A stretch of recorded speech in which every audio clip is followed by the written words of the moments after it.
You're listening to the Martin Clinic Wellness Podcast. This is the show where we bring you the best tips, tricks, and nutritional hacks to help you and your family get healthier. You will also hear what works and doesn't work so that you don't have to waste your time and money.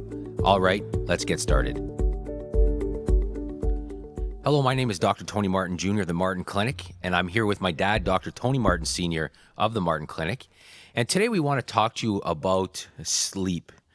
Now, we read something interesting not too long ago just about the statistics of sleep in Americans, but we can guarantee that this translates also to Canadians as well, that since 1942, the percentage of Americans that sleep more than 8 hours a day has decreased from basically 59% of the population to around 34% of the population.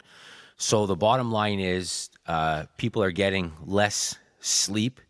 And, research and even, clinical experience would also tell you that not only are they getting less hours per sleep, they're getting really less quality hours of sleep as well. Sleep is a major issue. It's something that comes up day in, day out. Yeah, well, we see lots of it in our clinic. It's a major... I always tell patients, if you have a lack of sleep, you're going to elevate your cortisol levels. If you have elevated cortisol levels, you're going to get a poor sleep. And so it really is a double whammy about what we see, especially in people with real issues of hormonal issues. We did the course, the metabolic storm, and that was one of the key symptoms were people that were getting lack of sleep. It very, very much affects women. Not that men can't get affected, but women are much more affected by it because it really messes up their hormones. That whole endocrine system takes a hit when they're not sleeping properly. So what we did is we went through, the research over the last little while and kind of wrote down 10 effects that poor sleep or a lack of sleep has on your health. And many of these are actually very surprising. Many of these are, a lot of us know a few of these things, but many of them are very surprising when it comes to these effects. So these are research-backed effects of a lack of sleep. So first of all, let's talk about the effect that it has on healing. Mm-hmm. Studies have shown that when you get less sleep, your wounds do not heal properly, which is kind of a catch-22, because if you got a wound and you're uncomfortable, you're not sleeping. Yet when you're not sleeping, your wounds definitely heal slower. Yeah. So that's one of the effects. Also, on that same note, your body's ability to fight infection decreases with a lack of sleep. And it's crazy. I remember, I think you quoted this. I don't know if it was in one of your newsletters that we sent out one day. We talked about if you get a lack of sleep, and it's true, because what happens, I've noticed this a lot with patients that travel, right? And so they might have, ordinarily broke their sleep because they had to get up earlier than they usually do, to get to the airport or whatever. And then a couple of days later, after they get home from their vacation or whatever, they get sick. And yet they went and got, massive doses of sun and, usually stuff that really helps their immune system. On the other hand, if you break those sleep patterns... Yeah, they've shown just even 2 days of an effect on your sleep can make you way more susceptible to a virus or to the common cold, which absolutely makes sense. Everybody can relate to that. It's kind of interesting. We've talked about this, previously on other podcasts, but, if you take 10 people and you put 10 people in the room and you introduce a cold virus in that room, not everybody gets it. Right? It's not like that virus is going to overpower everybody in that room and give everybody in that room that cold. That's not how it works. The host has to be taken over by that virus, and a lot of people will fight that stuff off. But, it seems that one of the body's ability to fight off infection has to do with getting the right amount of sleep. So somebody who is lacking sleep is way more likely to pick up that common cold. They're more likely to pick those things up. Even myself, I remember earlier this, this winter, traveling down to Boston to watch the New England Patriots. Now, I'm not a Patriots fan myself, but I got a good friend of mine who's a Patriots fan. So we went down to watch the Patriots. And just with travel and everything. Not enough sleep. No. And, the game ended, it was a Sunday night game, so it ended late. And we hopped on the train from the stadium.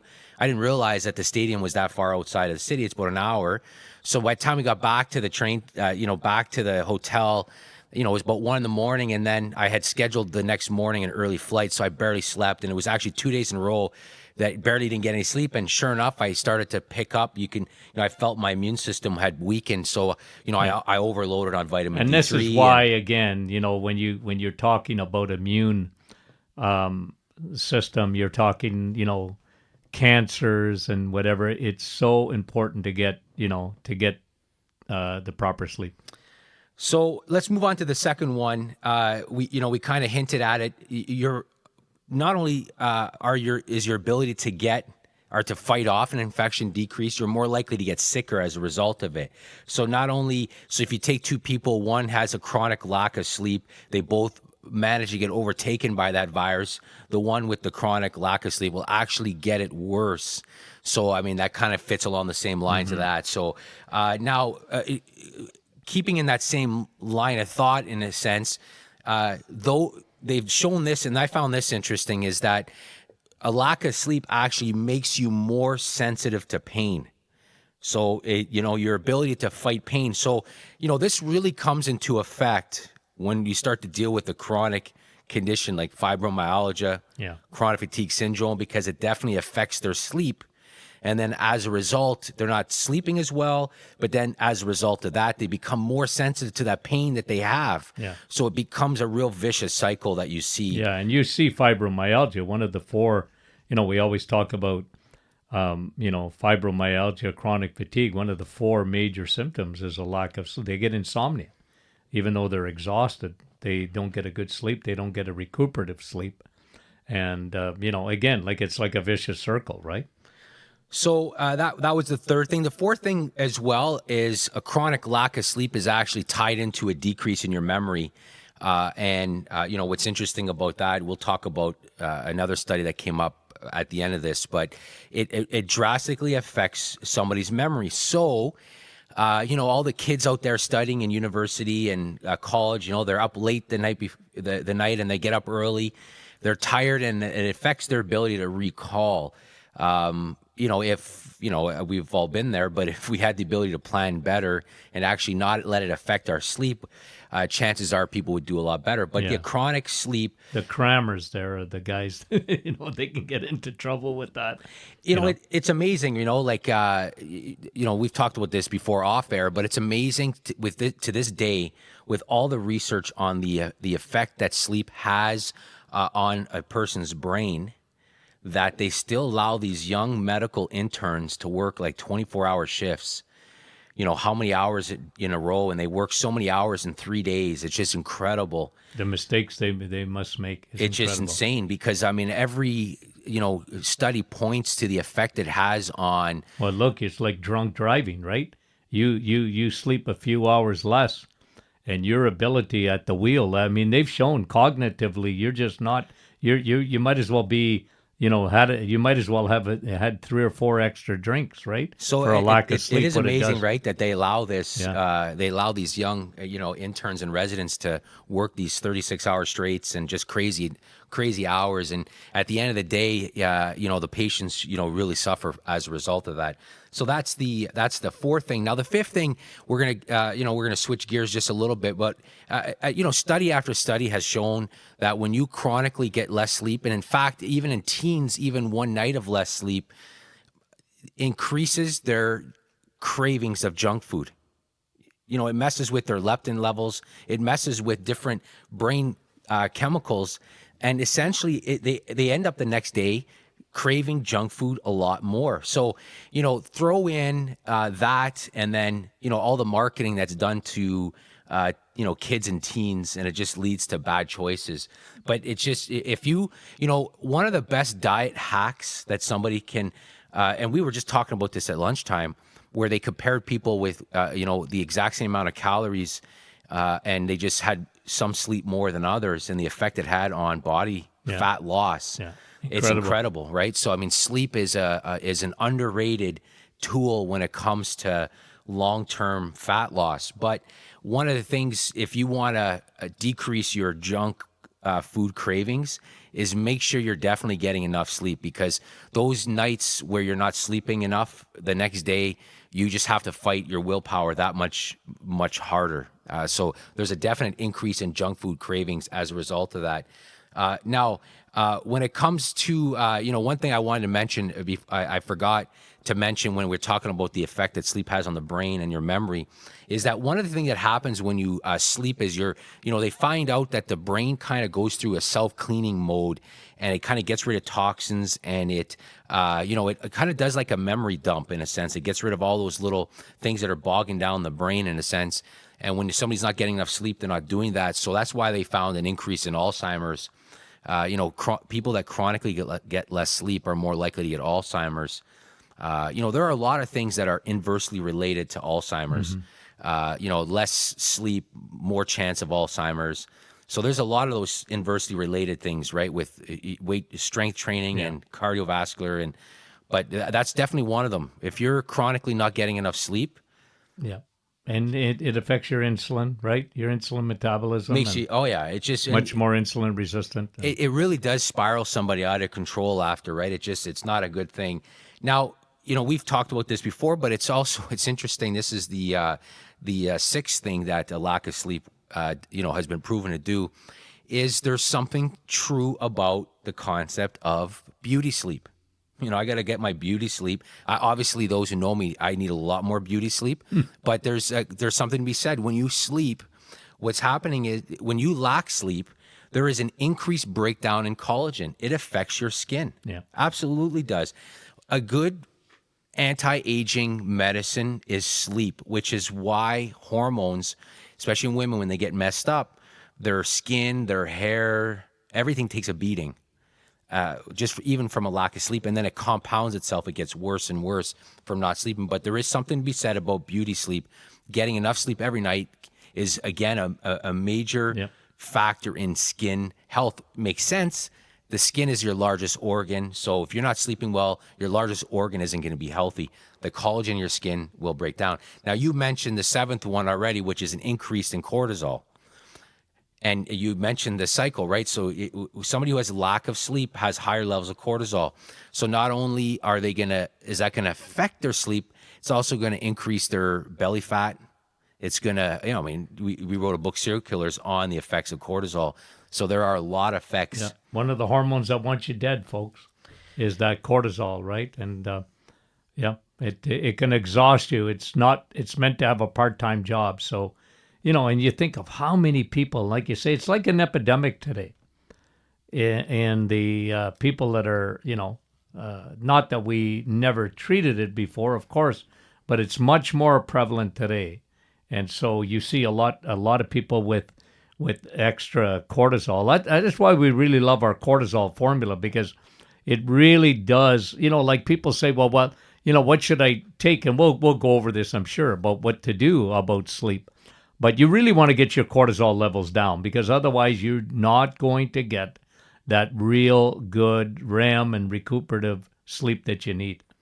So aside from increased cortisol, one of the things that they're finding out is that chronic poor sleep or chronic lack of sleep actually increases your risk of heart disease. It actually makes you more susceptible to heart disease. Again, it makes sense, right? Because, one of the mechanisms at play is that somebody who doesn't sleep that well, as you mentioned, they have higher cortisol levels. Cortisol levels are correlated with inflammation levels, and inflammation is the root, really, of every disease, but especially heart disease. Right? So, that's one of the mechanisms there. Plus, there's something to be said about the lack of sleep and increased free radical damage. And, free radical damage just absolutely destroys all the blood vessels. It makes them less pliable. Well, the double-edged sword, right, of heart disease, of cancer, is inflammation and free radical damage, right? The body rusts out the cells at the cellular level, prematurely age. And so, yeah, absolutely. So again, on that same lines and the same mechanism, the ninth thing that a lack of sleep will do is increase your risk of arthritis. It will also increase, your risk of, it's as strange as it sounds, but it all makes sense, gum disease, all these other issues, right? It's incredible. But again, it's just that inflammatory mechanism that goes on in the body, right? It increases that level of inflammation in the body, which makes you more susceptible to not only heart disease, but also there are a lot of people. Well, in fact, we did a podcast on this a while ago, but there, is there three bigger reasons for joint pain than this? Lack of sleep, insulin resistance, and digestive issues. Yeah. Those three things cover probably 95% of joint pain. And again, we're not talking about somebody who blew their knee out playing football, but even then it's made worse, right? There's tissue glycation and all those kind of things. But, really those three things cover a lot of joint pain. But there are a lot of people who have sore joints because they aren't sleeping properly. Yeah. And again, they're also more sensitive to that joint pain, right? So it just kind of it just really can spiral out of control pretty quickly. And then the last thing we want to mention in this podcast is a lack of sleep is definitely tied into an increased risk of a bunch of types of cancer. And, here we have, the statistics we just read earlier where, only 34% of the population are getting more than 8 hours of sleep a night. It's no wonder why we see such an effect in cancer. We talk about winning the war on cancer. We talked about this in the past, but the numbers don't justify that in any way. But a lack of sleep in our society, and it increases our risk of cancer. Yeah. So somebody's more likely to get cancer. But it's amazing, right? There are so many things that are competing with our sleep, right? At nighttime, right? Our phones, our iPads, computers, TV. YouTube videos, right? I mean, there's so many memes online of, tonight I'm going to bed at 9, and then there's a picture at 2 a.m. of watching, somebody watching the YouTube videos, right? I mean, it just that's the reality, and you see that in teens, you see that in adults, and there are so many things that compete with our limited amount of time that we have to get sleep. So as a result of it, people are functioning on less sleep, and then also. There's what you're seeing a lot today too, I find interesting, is that a lot of these, gurus out there are talking about, hustling and grinding all day and just, I'll sleep when I'm dead. And it's kind of funny because sleep's overrated. Yeah, sleep's overrated, and I heard that a lot of times. You hear these these people that brag about getting 2 to 4 hours of sleep a night. And the reality is for most people, for most Canadians, for most Americans, they just do not function well when that's the case. And that saying is, I'll sleep when I'm dead. Well, for a lot of people, they'll be dead because they're not sleeping, right? I mean, it increases their risk of everything. There is, it is such an underrated aspect of our health that, a disruption in your circadian rhythm, right? Eating too late at nighttime, which affects your ability to sleep, or it affects your circadian rhythm. These are not without consequence. They have major effects on your sleep. So again, we just want to talk briefly about some of the research that's out there on sleeping, because it's a question that we get asked a lot. Mm-hmm. And if you're listening to this, this podcast, don't minimize your inability to sleep, or don't minimize the fact that you're not getting enough sleep. Sleep should be a priority. If a lot of us take the time to exercise. A lot of us take the time to, we spend a lot of time thinking about what we're going to eat, but we don't get into a proper routine of sleep. We just don't get enough of it. So if you're listening and you're not getting enough sleep just because you're going to bed too late or whatever, prioritize sleep. And for those who are listening who aren't getting enough sleep because they just can't sleep properly, then you want to get that fixed. And now let's just end with this quickly, because this is where sleeping pills come in. Yeah. right? We see so much of that, right? They're like, well, I'm not sleeping, so I got to sleep. I need these. I need sleeping pills, and are sleeping pills? Let me ask you a question: Are sleeping pills? Is it better to take a sleeping pill and get more sleep than not take a sleeping pill and not get enough sleep? Well, it's worse taking the sleeping pill. And research, Has shown that. there are so many side effects to those crazy sleeping pills. Yeah. Yeah. Well, first of all, they've shown that you don't enter every stage of sleep properly anyway, so it's not like you're getting that necessary brain, cleaning and all your memories. It's amazing. One of the things that happen when you sleep is your memories actually get imprinted in. That's when they get imprinted a lot of times. So a good night's sleep, it helps you, improves your memory, and sleeping pills seem to affect that. Yeah. But sleeping pills are not the answer. Let's just, if you're relying on sleeping pills to get a good night's sleep, well, first of all, you're not getting a good night's sleep. You're fooling yourself. You're fooling yourself. Your brain doesn't. You're not fooling your brain though. You hear the knock in the engine. So what am I doing? I'm going to turn the radio up. Let's not listen to it. Yeah. You're not getting at the issue. And so often, as you know, I mean, we just we had so much excitement finishing that course on metabolic storm. But again, one of the biggest things was sleep, and we show you what to do, right?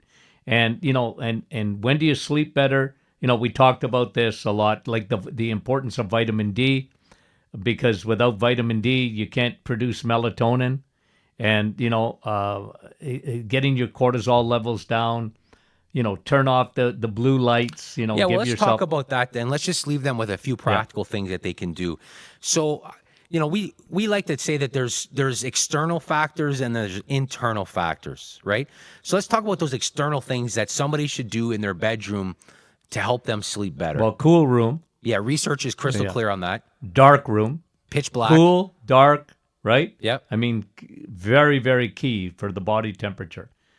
So people, I'm freezing, I got to get so warm. Let your body get into a cool room. It's tremendous. It makes such a difference in the quality of sleep. Pitch black.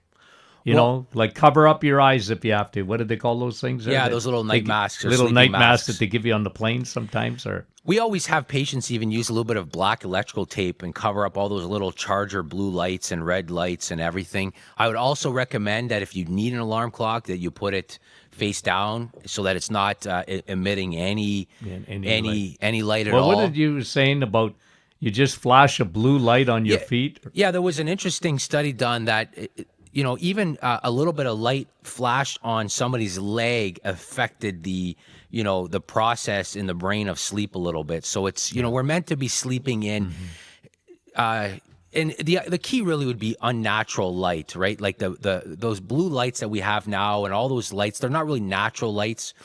So that unnatural light, the wavelengths and all that, it seems to have an effect for sure. And what's interesting in kids especially, and we've talked about this before, but it bears repeating. Research has shown that those blue lights from their iPads and their iPhones and everything else that they look at in screens in the evening, it delays the effect. It actually decreases the melatonin secretion.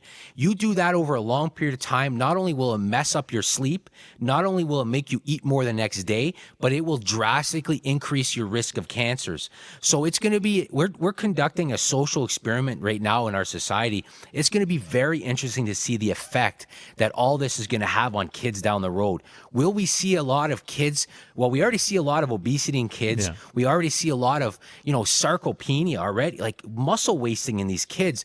But it's going to be interesting to see the effect. We're going to look back and think, man, we should never have let our kids in the evening had these iPads or these iPhones or these blue screens before. At least an hour and a half before bed should be off, no question, right? So that's the external stuff. Thing. Internally, there's a few things right off the bat that you kind of mentioned. 3 things that I see very common in the office when they have insomnia. Okay, so 3 things that they're deficient in often, right? B12, vitamin B12. People don't eat enough red meat, or they're not getting enough B12 because B12 is a very finicky vitamin at the best of times. So anyone on any medication, especially on any digestive aids, like Nexium or Rolaids or anything antacid, you're going to be low in B12. So people don't realize a lack of B12, you do not get a good sleep. Number 2, the thing that we see in the office, magnesium.